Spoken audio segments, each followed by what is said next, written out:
será un punto de encuentro entre los hechos históricos de gran relevancia y los personajes y liderazgos que los han hecho posible.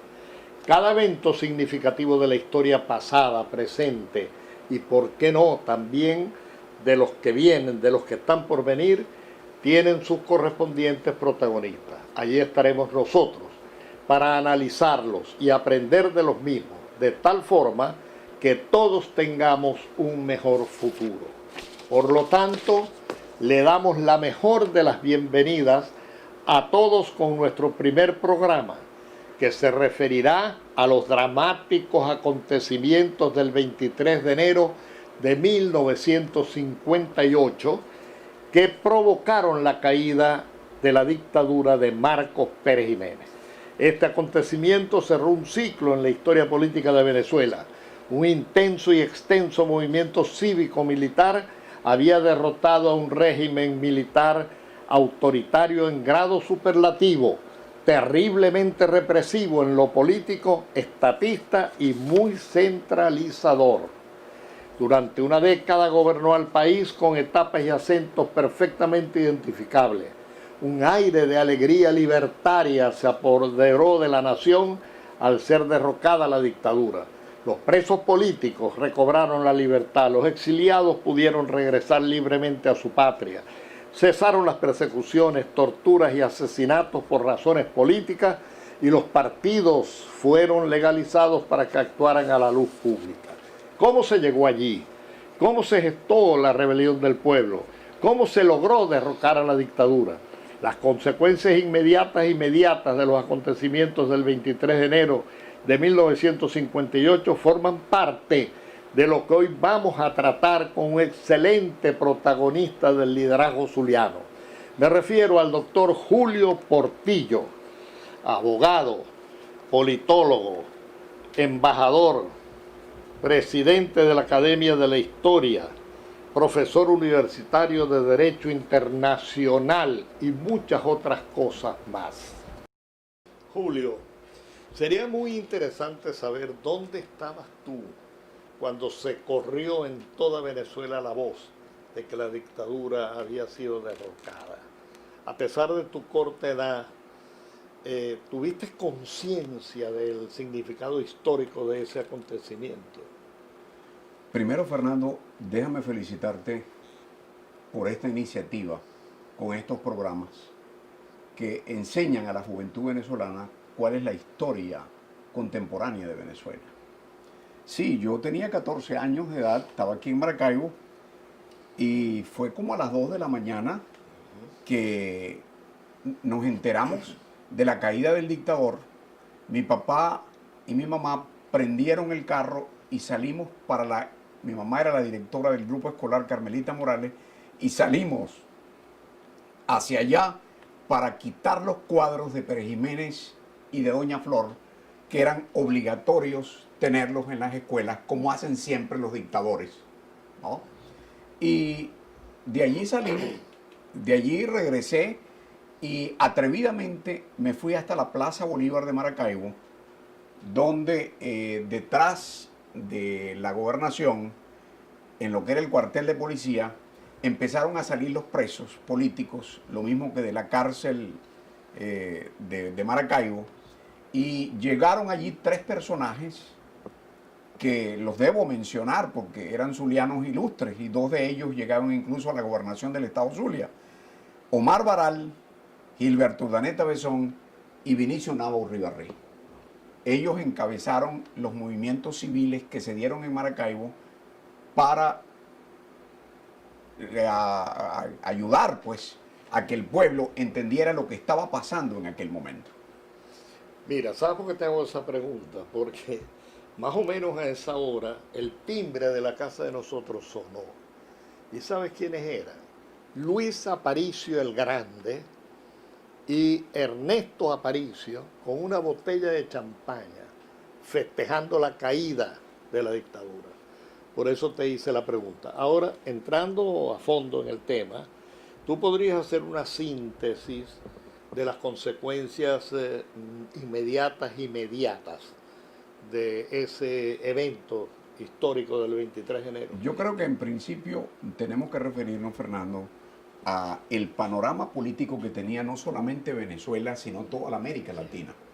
Estaban todos los países de la América Latina estaban con dictaduras. Perón en la Argentina, Manuel Odría en el Perú, Rojas Pinilla en Colombia, Batista en Cuba, Duvalier en Haití, Chapita Trujillo en República Dominicana, Los Somoza en Nicaragua, Stroessner en el Paraguay, es decir, y Pérez Jiménez, por supuesto, en Venezuela. Llegó el momento en que empezaron a caer esas dictaduras, primero que la de Pérez Jiménez. Y aquí llegaban las emisoras clandestinas de la resistencia venezolana y también de las emisoras colombianas que invitaban al pueblo venezolano a seguir el ejemplo que ya habían hecho los colombianos con la caída de Rojas Pinilla. Como se sabe, el primero del año de 1957, Pérez Jiménez convocó unas elecciones donde él era el único candidato. Vote a favor o en contra, pero vote. Eran dos tarjetas, una roja y una azul. Los empleados públicos tenían que llevar la tarjeta roja el lunes, después de las elecciones, en señal de que habían depositado la azul, porque si no entregaban la roja, era que la habían depositado y entonces habían votado contra el régimen y por supuesto se iban de los puestos. El 1 de enero, como se sabe, la gente confundió, especialmente en Caracas, los fuegos artificiales que se estaban dando para celebrar el advenimiento de un nuevo año con el bombardeo de la Fuerza Aérea al Palacio de Miraflores y a varios puntos de Caracas. Todo el 1 de enero en la mañana fueron aviones de la Fuerza Aérea bombardeando y pasando a rasos en Caracas. Pérez Jiménez logró restituir la situación, pero allí comenzó a moverse ya el pueblo directamente para provocar la caída de la dictadura. Las elecciones no habían sido reconocidas internacionalmente, se sabía que aquello era un gran fraude. Los dictadores suelen preparar esos fraudes para preservarse, permanecer en el poder. Y llegó el 22 de enero en que se convocó la huelga nacional contra la dictadura. A los zulianos nos endilgan muchas veces que mientras Caracas estaba tumbando al dictador, aquí estábamos jugando béisbol. Eso no es completamente cierto. Aquí también había un movimiento de resistencia para tumbar la dictadura. Y por supuesto, a las 10 de la noche, Pérez Jiménez, el 22 de enero, se convocó, sonaron las campanas de las iglesias y las bocinas de los automóviles y se convocó a una huelga nacional contra la tiranía. La gente se fue para sus casas, Pérez Jiménez tiró el ejército a la calle y la gente desde los edificios, desde las casas, les tiraban piedras a los militares, les hacían disparos, botellas, y a las 10 de la noche ya las propias Fuerzas Armadas le dijeron al dictador que aquello no era inaguantable, que se tenía que ir. Y Pérez Jiménez salió para la República Dominicana, para Santo Domingo, en el famoso avión de la Vaca Sagrada. Pararon primero la caravana presidencial en el Banco Central, lo saquearon de dinero, siguieron hasta la Carlota y desprendió el avión. A la 1 de la mañana, hasta en las cárceles, había llegado ya la noticia desde los noticieros internacionales de que el dictador se había ido. Y la gente se tiró a la calle para celebrar aquel advenimiento de la democracia, de la libertad. Y Venezuela, Fernando, pocas veces se destaca este hecho, que en un año, y eso no lo ha conseguido ningún país en el mundo, logramos los venezolanos en aquel 1958 que regresaran los exilados, que salieran los presos políticos, que se reconstituyeran los partidos y los sindicatos, la libertad de prensa. Se hizo la campaña electoral y el 4 de diciembre teníamos electo el nuevo presidente. ¿Cuánto le costó a Nicaragua? ¿Cuánto le costó a Cuba, a Egipto, después de la caída de los dictadores, volver a la normalidad? Y los venezolanos en un año lo logramos. Sería muy interesante hacer una breve análisis de cuáles fueron los factores políticos y económicos que determinaron el deterioro y la caída de la dictadura de Pérez Jiménez.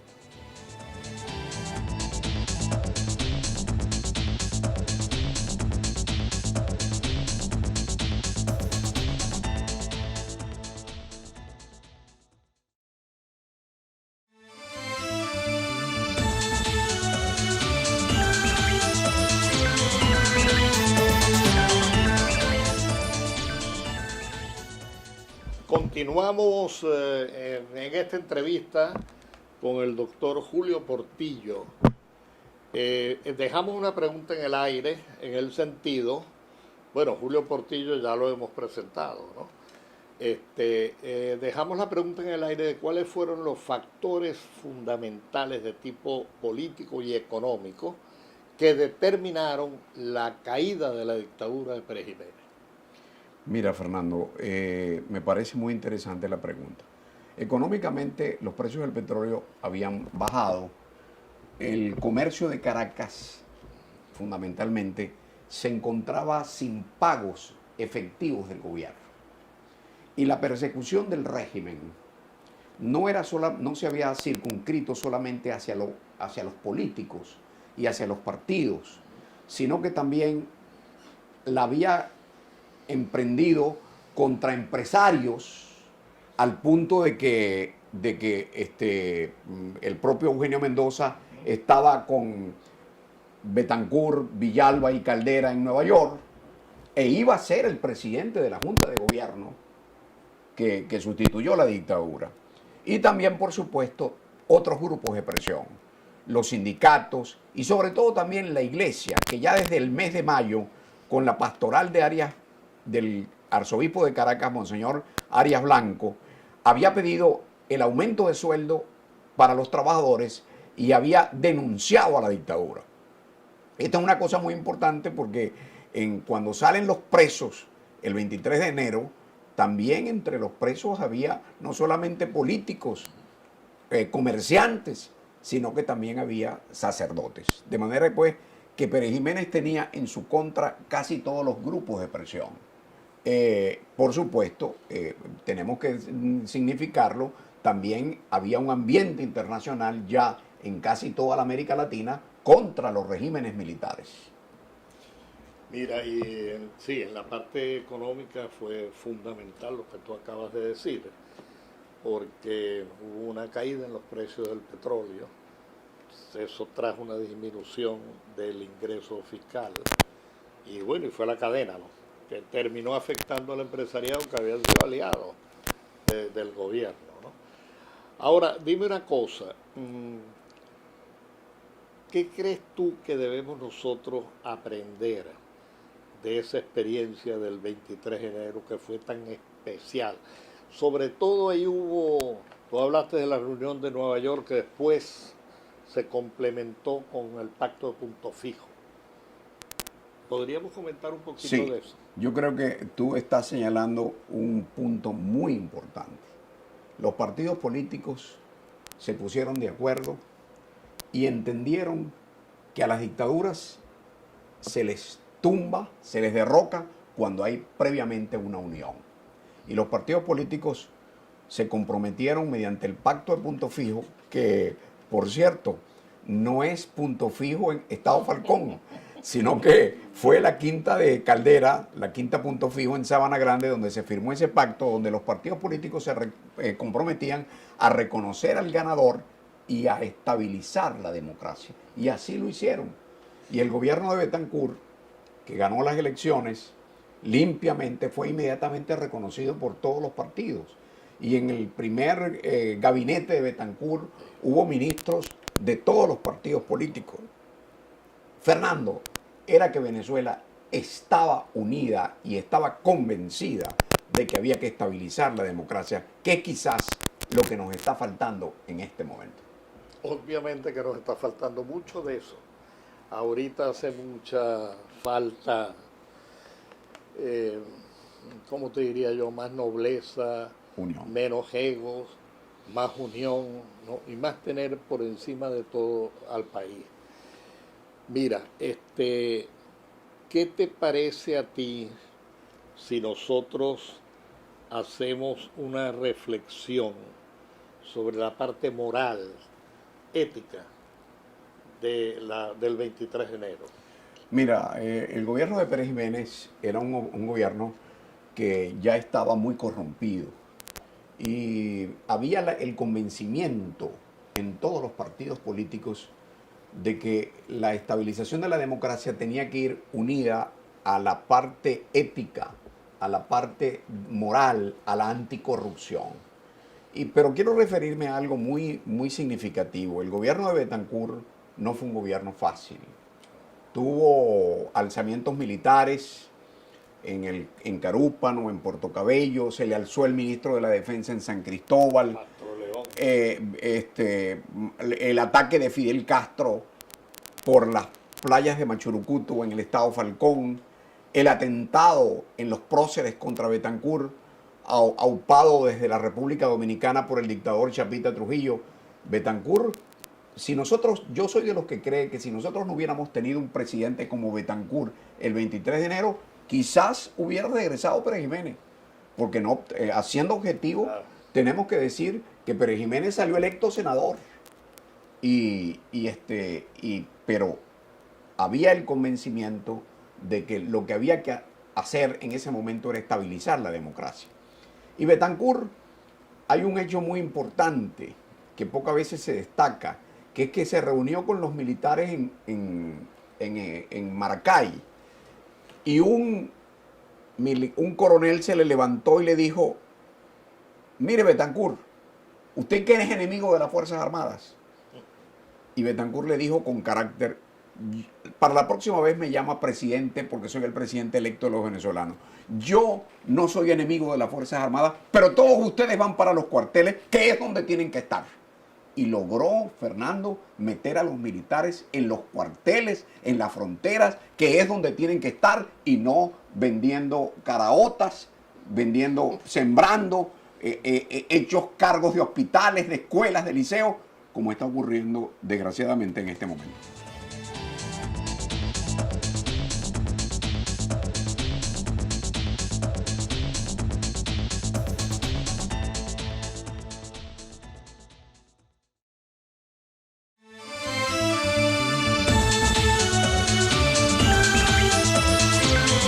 Habíamos quedado que para este tercer negro, con el doctor Julio Portillo, que estamos teniendo una conversación muy importante sobre el 23 de enero y sus consecuencias, habíamos quedado que íbamos a tratar de hacer una reflexión sobre las conclusiones que podemos sacar de este acontecimiento que realmente marcó un hito en la historia política de Venezuela. Yo creo, Fernando, que la primera conclusión de carácter sociológico es la de la unidad del pueblo venezolano para estabilizar la democracia y presentarse Venezuela como un país donde el hecho electoral era respetado por todos. Fíjate que aquí, en lo sucesivo, en el caso de Caldera, ganó por 32.000 votos y se le entregó el poder. Y los partidos respetaron las elecciones, respetaron los resultados. Ese hecho me parece que es una conclusión muy importante. Desde el punto de vista económico, bueno, yo creo que hay que significar que el empresariado fue respetado por el gobierno. Hubo mucha libertad de inversión en Venezuela y no era una cosa simplemente de Caracas, sino que la podíamos ver en todo el país. La democracia hizo grandes obras, sí, obras públicas. Se estimuló la inversión nacional e internacional. PDVSA llegó a ser una de las empresas más importantes del mundo. La segunda empresa más importante del mundo, hoy quebrada prácticamente, ¿no? Sí. Las obras públicas, la red la red de carreteras que hizo la democracia, el puente, la culminación del puente sobre el lago, bueno, la llegada a las universidades de grandes sectores de la población. La educación fue realmente revalorizada y replanteada. Yo creo que los 40 años de democracia que tuvimos fueron 40 años estupendos que el pueblo venezolano ahora sobre todo está reconociendo, ¿no? Y esa es otra de las grandes conclusiones que nosotros podemos tener de esta interesante conversación que hemos sostenido. Así es, mira, y eso que dijiste de la unidad es muy interesante porque hay que destacar que esa unidad empezó a surgir de la base del pueblo hacia arriba. Incluso empezó a expresarse de manera dramática en las cárceles. Allí había gente de Acción Democrática, de URD, del Partido Comunista, posteriormente también de COPEI, y mucha gente que no era de partido, sino de ONG, y ya señalaste lo de los sacerdotes. Entonces se fue gestando una unidad de abajo hacia arriba, pero con una característica que el liderazgo del momento arriba captó, interpretó eso y le dio sentido integral. ¿Ves?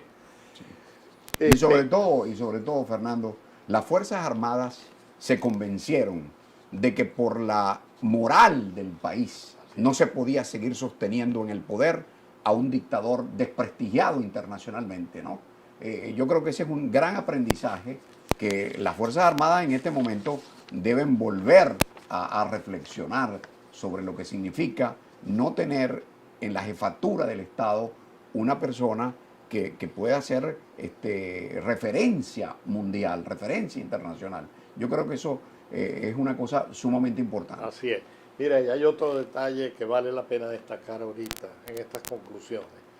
La lucha contra la dictadura empezó en el mismo mes de noviembre de 1948. Inmediatamente se estructuraron los cuadros de la resistencia y inmediatamente también empezó la represión, por supuesto, del régimen perejimenista. Y aquella amplitud, mira, el hecho de que Acción Democrática ilegalizado mandara a votar por Jovito Villalba, por URD, que creo, y tú me vas a perdonar, que creo que a Jovito Villalba, que fue el gran líder del 36, debimos nosotros haberle dado la condición de expresidente de la República. Se la merecía porque Jovito fue un factor de unidad durante todos los... Desde el 28. Desde el 28. Era el gran líder y por supuesto, fíjate que lo estoy diciendo, en el 52 Acción Democrática mandó a votar por URD. Sí, como no, y mandó y ganó. Y ganó. Y le arrebataron el triunfo también, ¿no? De manera que allí es sumamente importante destacar, insistir pues, en cómo el liderazgo de la época interpretó cabalmente el sentimiento que tú lo has descrito muy bien, el hambre de libertad que tenía el pueblo. Fernando, permíteme también como conclusiones felicitarte por esta iniciativa de este tipo de programas que son verdaderamente pedagógicos políticamente para que la juventud venezolana sepa y conozca lo que nos ha pasado. Magnífico. Miren, yo les doy las gracias a todos los que nos han estado oyendo, nos han estado viendo y los invito para el próximo programa que lo tendremos muy pronto. Muchas gracias, Julio.